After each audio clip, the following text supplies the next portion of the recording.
warahmatullahi wabarakatuh. Perkenalkan, saya Nurul Habibah, NIM 200301601, Prodi Pendidikan Agama Islam, kelas 1B, Fakultas Ilmu Tarbiyah dan Keguruan, UIN Wali Songo Semarang, tahun 2020. Di sini, kami akan menyajikan sebuah proyek citizen dengan tema Pancasila sebagai Ideologi Negara Indonesia, guna untuk memenuhi tugas ujian tengah semester mata kuliah Pendidikan Pancasila dan Kewarganegaraan.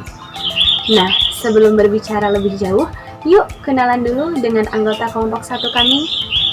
Perkenalkan, nama saya Aufa Muhammad Rafi, NIM 20030160665. Perkenalkan, nama saya Sylviatu Zahro, NIM 20030160447. Perkenalkan, nama saya Yazid Nur Iman Yahya, NIM 200301603. Perkenalkan, nama saya Dewi Misbahatul Miro, NIM 2003016016071.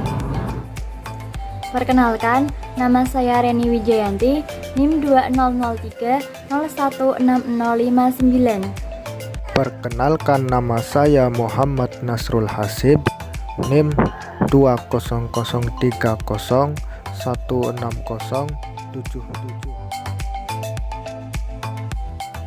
Pandangan hidup berbangsa dan bernegara. Pandangan hidup sendiri memiliki arti, yaitu sebuah cara pandang seseorang yang bersifat mendasar yang menjadi pedoman atau pegangan dalam mencapai tujuannya. Kemudian pandangan hidup dalam konteks berbangsa dan bernegara adalah suatu nilai yang dimiliki oleh sebuah negara yang diyakini keberadaannya dan ada tekad untuk mewujudkannya. Ideologi Pancasila merupakan kumpulan nilai dan norma yang menjadi landasan keyakinan dan cara berpikir untuk mencapai tujuan yang berdasar kepada 5 sila dalam Pancasila. Yang pertama, ketuhanan yang Maha Esa. 2. Kemanusiaan yang adil dan beradab. 3. Persatuan Indonesia. 4. Kerakyatan yang dipimpin oleh hikmat kebijaksanaan dalam permusyawaratan perwakilan. 5. Keadilan sosial bagi seluruh rakyat Indonesia. Dengan Ibu siapa? Ibu Homisa. Ibu, saya mau bertanya, Ibu tahu nggak apa itu ideologi Pancasila? Nggak tahu, Mas. Kalau Pancasila tahu, Bu? Tahu. Apa, Bu? Pancasila itu dasar negara Indonesia. Baik, terima kasih ya, Bu. Dengan Bapak siapa dan pekerjaannya apa? Ya, nama saya Imam. Pekerjaan saya yaitu pegawai swasta di salah satu rumah sakit swasta di Bumiayu. Oke, kali ini saya akan mengomentari Bapak tentang ideologi Pancasila. Apa yang Anda ketahui tentang ideologi Pancasila?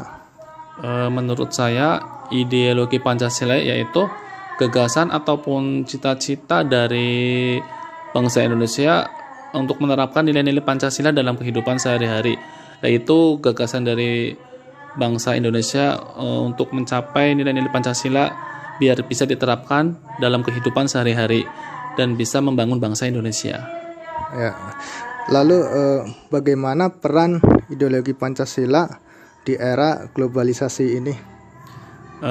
Dalam era globalisasi ini banyak pengaruh-pengaruh budaya luar ataupun faktor pengaruh dari luar. Dari masyarakat Indonesia sendiri harus bisa menerapkan nilai-nilai Pancasila supaya utuh, biar tidak terpengaruh oleh pengaruh budaya luar ataupun faktor lain dari luar. Jadi pada intinya masyarakat Indonesia harus bisa mengeksistensikan nilai-nilai Pancasila agar bisa menyaring untuk pengaruh dari budaya luar. Seperti itu kira-kira. Nilai yang terkandung dalam ideologi Pancasila ada 3, yaitu 1. Nilai dasar merupakan nilai yang relatif tetap dan tidak berubah seperti terdapat pada sila kelima Pancasila. 2. Nilai instrumental merupakan nilai-nilai dasar yang dijabarkan lebih luas seperti nilai yang terkandung dalam UUD 1945. 3. Nilai praktis merupakan nilai-nilai instrumental yang pengalamannya lebih bersifat nyata dalam kehidupan bermasyarakat, berbangsa, dan bernegara.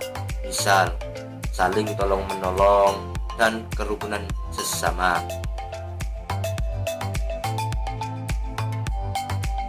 Di dunia, terdapat 4 jenis ideologi, yaitu ideologi Pancasila, ideologi kapitalisme, ideologi sosialisme, dan ideologi komunisme. Antar ideologi satu dengan ideologi yang lain memiliki 4 aspek pembeda, yaitu aspek hukum, aspek politik, aspek ekonomi, dan aspek agama. Yang pertama yaitu ideologi Pancasila. Ideologi Pancasila menggunakan demokrasi Pancasila. Adanya politik bertujuan untuk pemerataan hubungan antar individu dan masyarakat. Hukum bertujuan untuk mewujudkan kesejahteraan masyarakat dan mengenal 6 jenis agama, yaitu agama Islam, Hindu, Buddha, Katolik, Protestan, dan Konghucu. Yang kedua, ideologi kapitalisme atau dikenal dengan ideologi liberal. Ideologi ini menggunakan demokrasi liberal. Peran individu sangat dominan dibandingkan peran negara. Perekonomian diserahkan sepenuhnya kepada pihak individu atau swasta, sehingga sering terjadi monopoli atau persaingan bebas. Agama merupakan urusan masing-masing. Boleh beragama, boleh memilih agama, dan boleh juga tidak beragama. Yang ketiga, yaitu ideologi sosialisme. Ideologi ini menggunakan demokrasi untuk kebersamaan, adanya hukum untuk kepentingan bersama, dan peran negara ada untuk kepentingan masyarakat dan mengutamakan keadilan distributif. Agama dipercaya sebagai pendorong berkembangnya kebersamaan. Yang keempat adalah ideologi komunisme. Ideologi ini menggunakan demokrasi rakyat. Negara berkuasa secara mutlak sehingga sering terjadinya monopoli dan juga menerapkan sistem ekonomi etatisme. Ideologi ini tidak mengenal agama dan juga tidak mempercayai adanya agama atau ateis.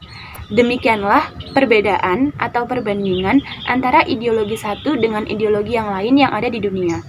Kita sebagai masyarakat Indonesia harus mempertahankan ideologi Pancasila sebagai ideologi negara kita, yang di dalamnya mengandung nilai-nilai luhur budaya Indonesia.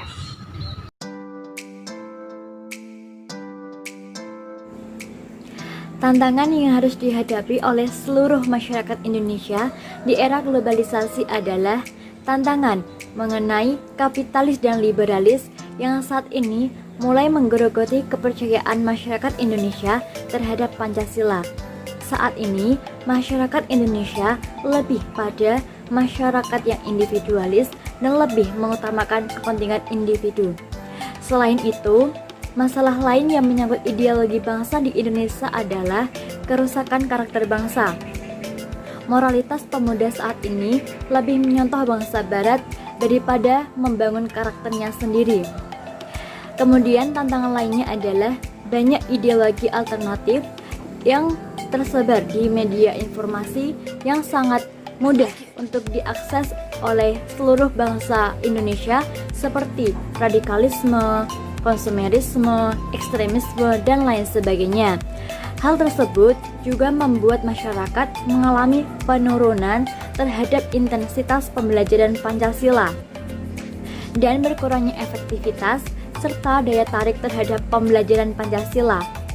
Tantangan yang selanjutnya adalah eksklusivisme sosial yang berkaitan dengan derasnya arus globalisasi yang mengarah kepada menguatnya kecenderungan politisasi identitas, gejala polarisasi, dan fragmentasi sosial yang bersifat sara.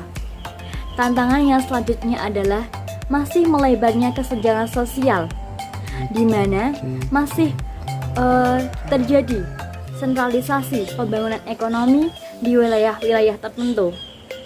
Tantangan yang selanjutnya adalah pelembagaan Pancasila, di mana masih melemahnya institusionalisasi nilai-nilai Pancasila dalam kelembagaan, politik, ekonomi, budaya, dan masih melemahnya wawasan ideologi Pancasila di kalangan penyelenggara negara.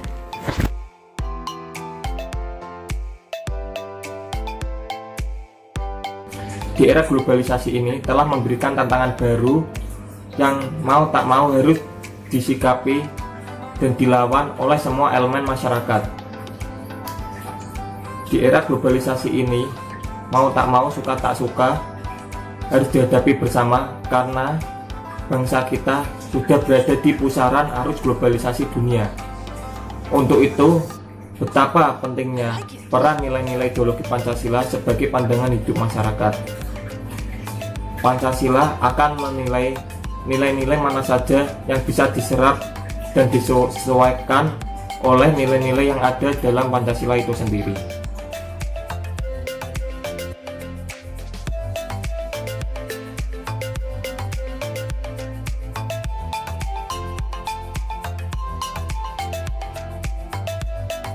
Menurut pendapat Anda, apa saja peran nilai-nilai ideologi Pancasila sebagai pandangan hidup masyarakat? Menurut saya, sebagai generasi muda, kita harus berperan atau bertanggung jawab dengan memperdalam karakter kita, mempelajari dan mengimplementasikan nilai-nilai Pancasila yang ada, dan tentu saja mengimbau kepada masyarakat untuk menanamkan nilai-nilai ideologi Pancasila dalam kehidupan sehari-hari mereka. Seperti itu. Menurut saudara, apa saja peran generasi muda untuk menjadikan nilai-nilai ideologi Pancasila sebagai pandangan hidup masyarakat? Menurut saya, peran generasi muda untuk tetap mempertahankan nilai-nilai Pancasila di era sekarang ini yaitu dengan menerapkan nilai-nilai Pancasila dalam kehidupan sehari-hari. Misalnya saja sikap gotong royong antar tetangga atau antar masyarakat itu merupakan salah satu cara pengamalan nilai-nilai Pancasila di kehidupan masyarakat. Selain itu, dalam berhidup bermasyarakat kita juga perlu saling menghargai dan toleransi antar suku, ras, budaya maupun umat beragama.